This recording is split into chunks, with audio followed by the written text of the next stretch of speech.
গভীর রাতে যদি দেখেন ছাদের এক কোণে কেউ দাঁড়িয়ে আছে, তাহলে আপনি কিন্তু একা নন। আমার ঘরের জানালাটা দিয়ে ওই সামনের পরিত্যক্ত বাড়ির ছাদটা সম্পূর্ণটাই দেখা যায়। আগে কোনোদিন খেয়াল করিনি।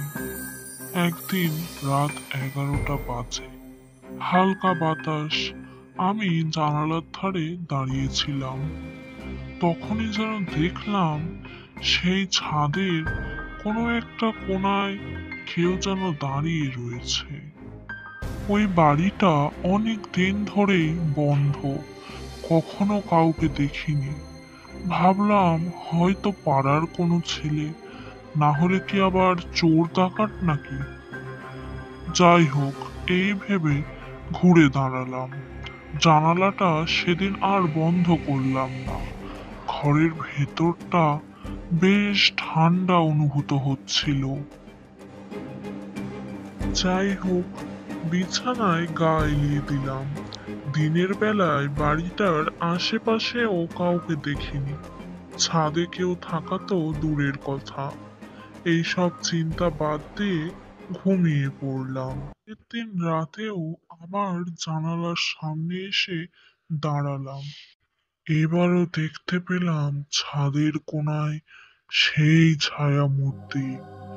সে যেন ঠিক আমার দিকেই তাকিয়ে রয়েছে। কি ভয়ঙ্কর সে রূপ! হাওয়ায় তার চুলগুলো এলোমেলো হয়ে রয়েছে, যেন এক একটা সাপের ফনা। চোখগুলো ভাটার মতো জ্বলছে। আমার শিরদাঁড়া দিয়ে একটা শীতল স্রোত নেমে গেল। এমন সময় মায়ের আওয়াজ শুনতে পেলাম। কে রে, এখনো জানালার ধারে দাঁড়িয়ে কি করছিস বাবা? জানালাটা বন্ধ করে শুয়ে পড়, অনেক তো রাত হয়ে গেল। কিছু না মা, এমনি দাঁড়িয়েছিলাম। এই তো এবারে শুয়ে পড়বো। শুয়ে পড়লাম ঠিকই, কিন্তু একটা অজানা ভয় আমার মধ্যে কাজ করতে লাগলো। কে সেই ছায়ামূর্তি? কেনই বা সে তাকিয়েছিল ওইভাবে আমার দিকে? পরের দিন আর জানালার দিকে তাকালাম না। মাও ঘুমিয়ে পড়েছে। আমি আমার ঘরের বিছানায় শুয়ে রয়েছি, কিন্তু স্পষ্ট বুঝতে পারছি জানালার ওই পারে কেউ যেন দাঁড়িয়ে রয়েছে। সে যেন তাকিয়ে আছে আমারই দিকে। কিন্তু কে সে? কেনই বা সে সেখানে রয়েছে আমি জানি না, কিন্তু আমি স্পষ্ট অনুভব করতে পারছিলাম সেই ছায়া মূর্তির উপস্থিতি। কিন্তু সেখানে তাকানোর আর সাহস হলো না আমার।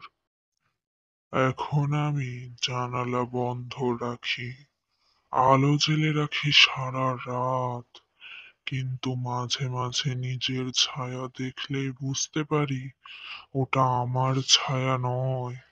ও এখন ঢুকে গেছে আমার ঘরের ভেতরে।